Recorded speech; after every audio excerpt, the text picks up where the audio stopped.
नमस्कार, सुगमल्ले. Good evening to everybody. हमारे हृदय सम्राट कांग्रेस अध्यक्ष माननीय राहुल गांधी जी आपके बीच में आए हैं. आपको देख के यहाँ बहुत बड़ी खुशी हुई है. हम आपका स्वागत करते हैं. इनके साथ डॉक्टर सैम पित्रोड़ा जी हैं, जो इंडियन ओवरसीज कांग्रेस के हमारे अध्यक्ष हैं. आप बड़े पैमाने पे सारे यूएई से और गल्फ कंट्री से यहाँ पधारे हैं. मैं आपका स्वागत करता हूँ. हमारे कुछ मित्रों 10-15 हजार स्टेडियम के बाहर रह गए हैं. We are sorry for that, but we thank again. I am giving mic to honourable Congress president Rahul Gandhi ji. हमारे हृदय सम्राट राहुल गांधी जी.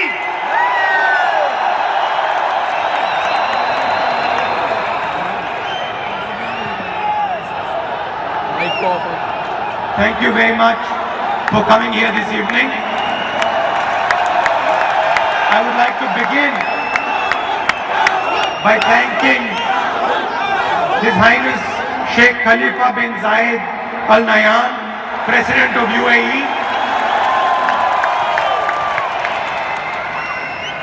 His Highness Sheikh Mohammed bin Rashid Al Maktoum, Vice President and Prime Minister of UAE and ruler of Dubai, His Highness Sheikh Mohammed bin Zayed Al Nahyan, Crown Prince of Abu Dhabi and Deputy Supreme Commander of the UAE Armed Forces, and the other rulers of this great nation. I would also like to thank my brothers and sisters from our great nation who have come here today, and I want to thank you, because when I drive through Dubai or I drive through UAE, I see your energy, your blood and sweat. You have helped build this nation.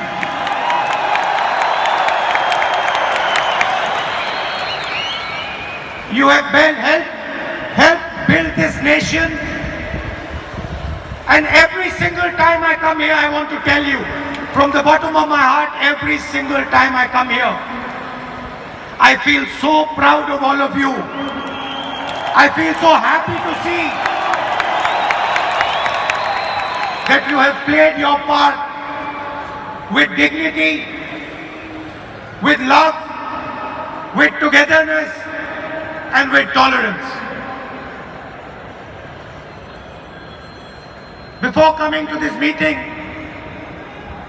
I met His Highness, and I want to tell you a little bit about my impression about His Highness, the leader of Dubai. Somebody who has spent more than 50 years, given his whole life, given a vision for Dubai. I met him today for the first time, and I want to tell you what I experienced.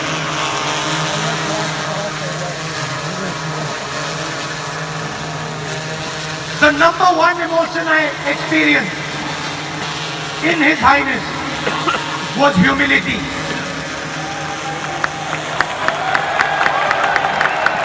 Humility that what has been achieved in Dubai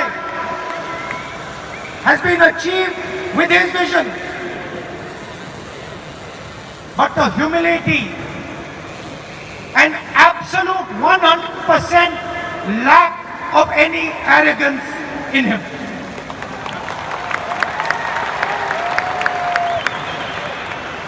Great nations are built with that type of humility. A leader who listens, a leader who appreciates not only people from this country, but the millions of people who come from other countries to help build this country. And this country has been built by many voices. So coincidence, maybe it was meant to be, but this year in the UAE is the year of tolerance.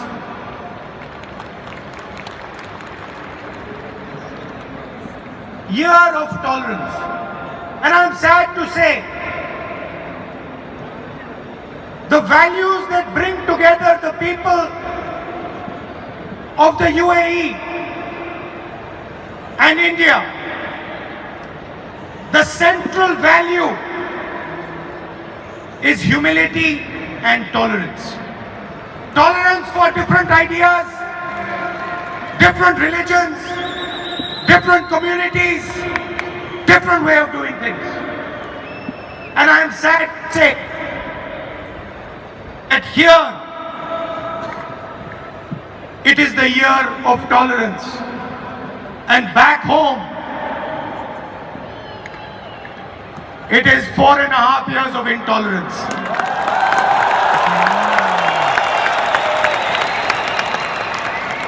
And this bridge that has been built between UAE and our great India, this is not a new bridge. You have come here, you have given your blood, your sweat, and you built this great city, but you are not the first. For hundreds of years, people from India have been coming to Dubai, to the UAE, and people from Dubai and the UAE have been coming to our home. And if we are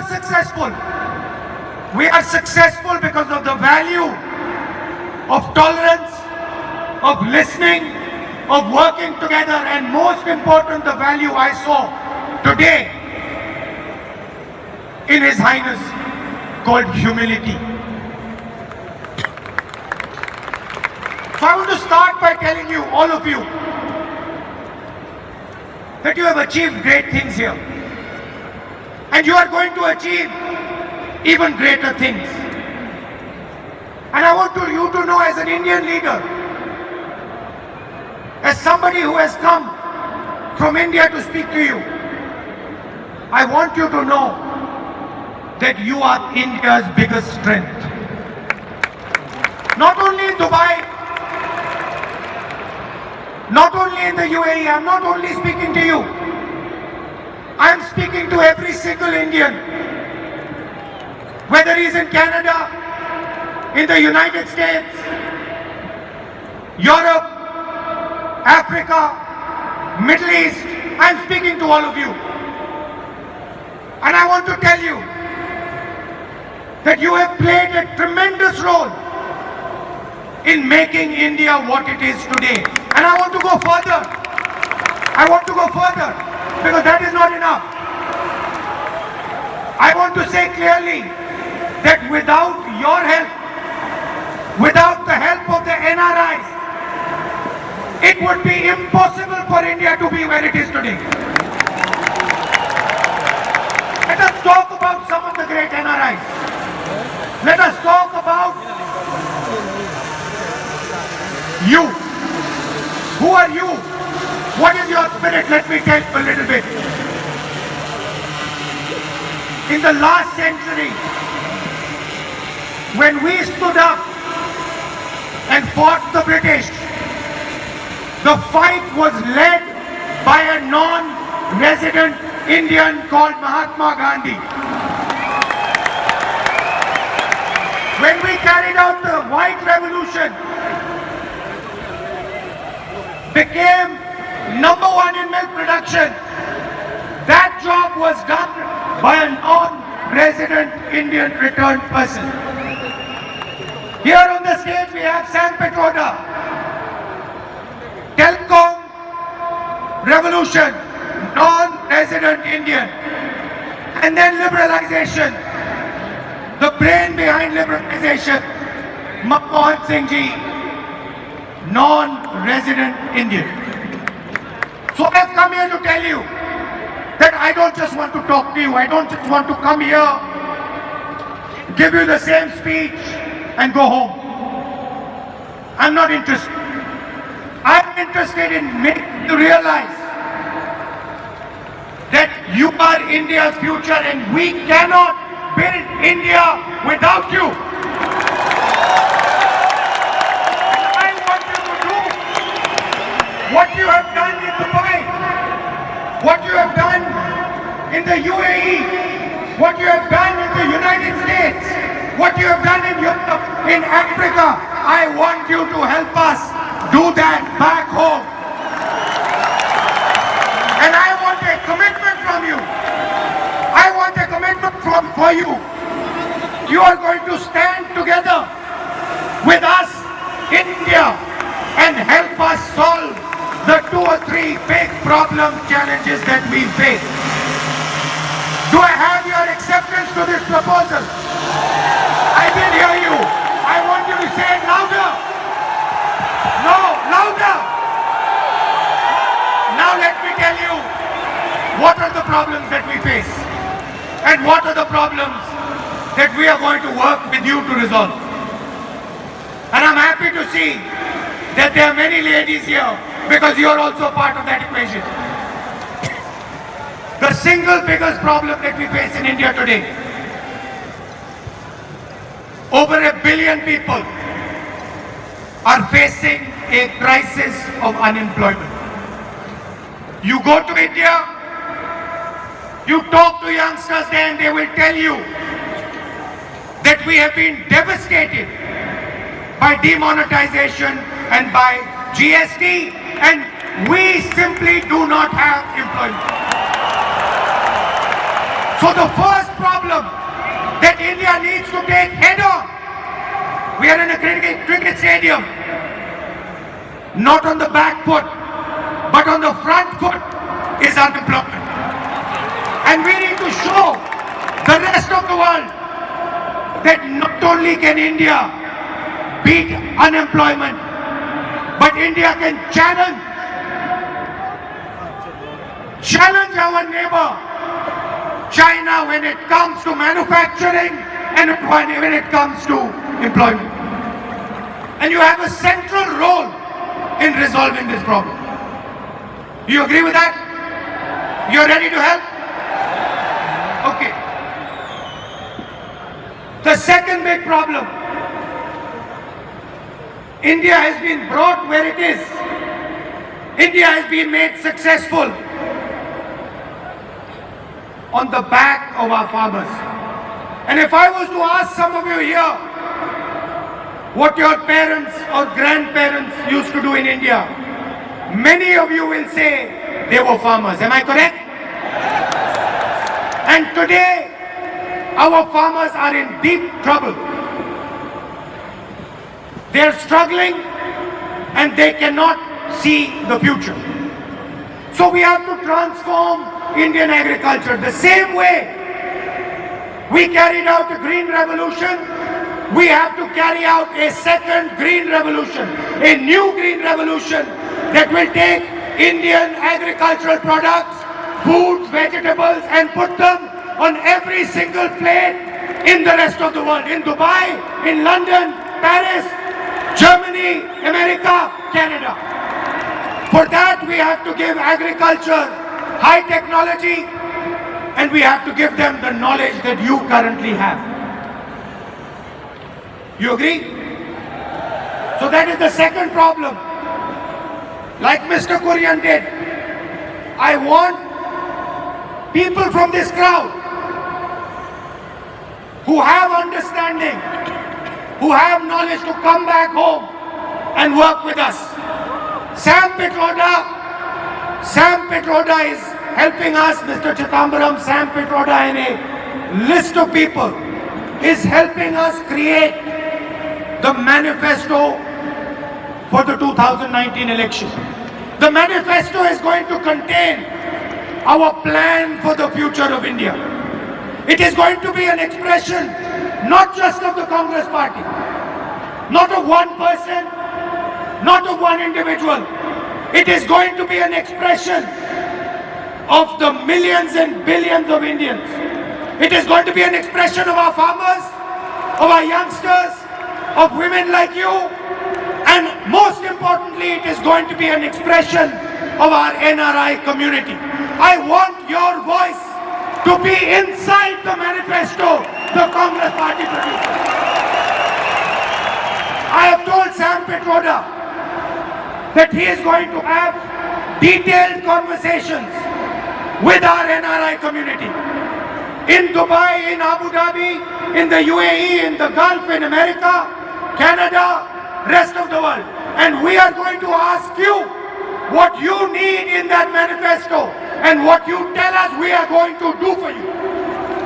And I understand that you have a problem of representation. You have mentioned to me that you have a desire to be represented in India, Indian politics. You want to be represented in the Rajya Sabha. You want your expression to be heard in India. And I'm here to tell you that we are going to do that for you. We are going to make sure that your voice is heard in your country, that your voice is embedded deeply in our manifesto. This is what we are going to do. The last 5 years, not as a Congress person, but as an Indian, they have been sad years for me. And I want to tell you why they have been sad. Today, I was told by His Highness that it is the year of tolerance. What is tolerance? Tolerance is listening to people. Tolerance is embracing people. Tolerance is embracing ideas that are different than yours. People of different religions, people of different communities, that is tolerance. I want to ask you, can you have tolerance without humility? Is tolerance possible without humility? Is tolerance possible with arrogance? Can you run a country like India believing that only one idea is correct and all other ideas are wrong? Never. It simply cannot be done. And what makes me sad is that today in India, my beloved country is being divided. It is being divided, and I want every NRI to hear this properly. It is being divided for political reasons and for political benefit. That is why it is being divided. Different religions are being divided. Different communities are being divided. The rich and the poor are being divided. And India can never be strong if it is divided. I said to you, we are in a cricket stadium. I made the analogy of hitting a six. I want to ask you, can a cricket team that is divided, a cricket team where the batsmen don't talk to the bowlers, where the bowler doesn't talk to the wicketkeeper, where the wicketkeeper doesn't talk to the fielder, can that cricket team ever win a game? Then how can a country that is divided be successful? It is impossible.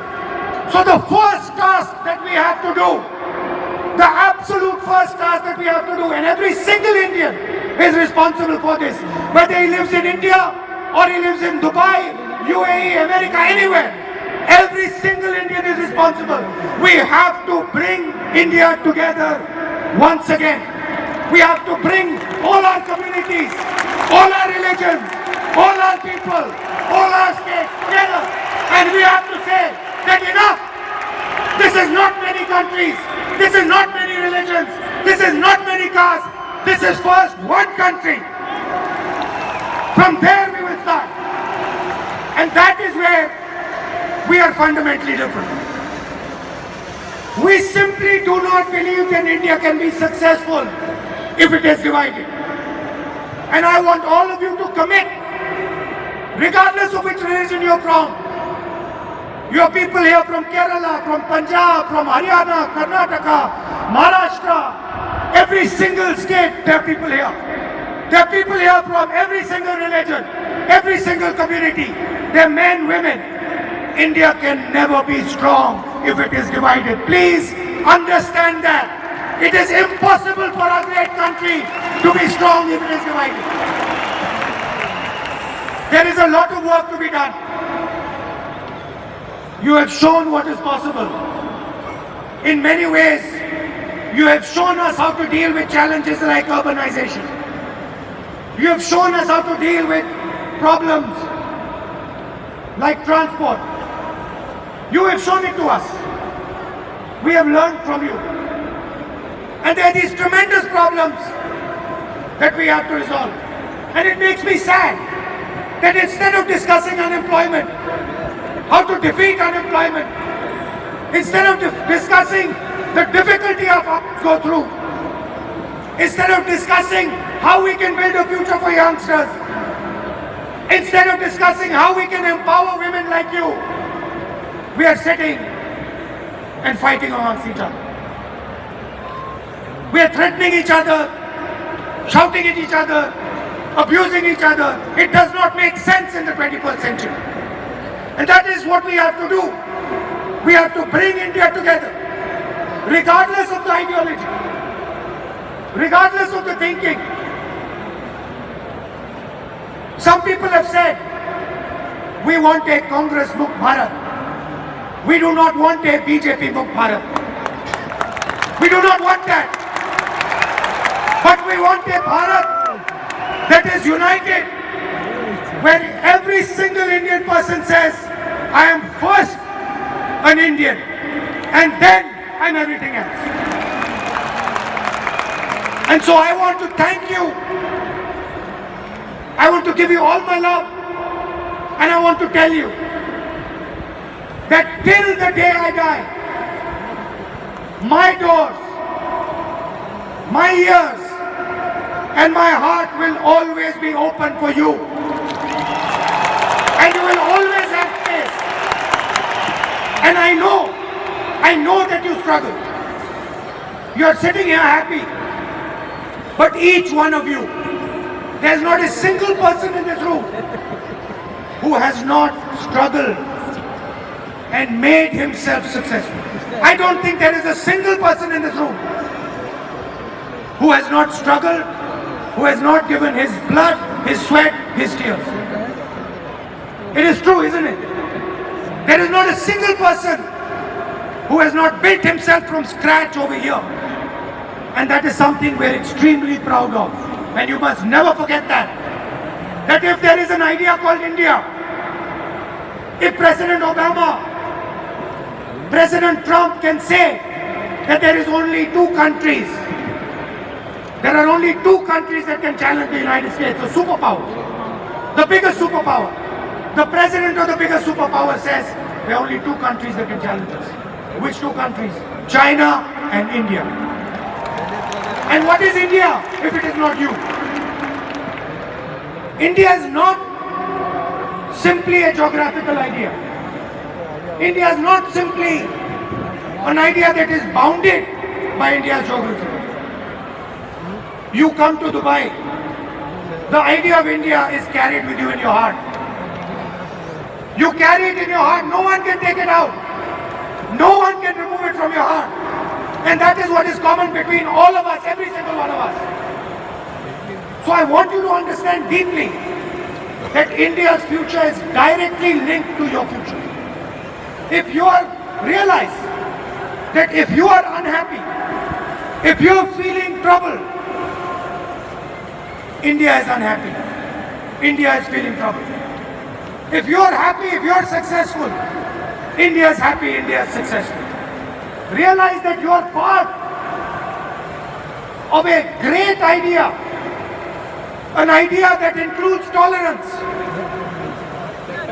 that includes brotherhood, that accepts multiple different religions, multiple different states. You are part of that great idea, and you have a lot to show the rest of the world. In an environment of violence, of anger, and you see it everywhere. You see it in the United States, you see it in Europe, you see it in the Middle East. In an environment of anger, India has the answer. India has the blueprint to provide an answer not just to India, but to the entire planet. Non-violence is embedded inside our DNA. And it has been embedded not for 50 years. Mahatma Gandhi was a great exponent of non-violence. But Mahatma Gandhi ji picked up the idea of non-violence from our great religions, from our great teachers. Mahatma Gandhi picked up the idea of non-violence from ancient Indian philosophy, from Islam, from Christianity, from Judaism, from every great religion, where it is clearly written that violence will not help anyone achieve anything. So that is your history. That is your caliber. And I want to once again thank you with all my heart for giving me such a lovely reception, for showing me so much love and affection,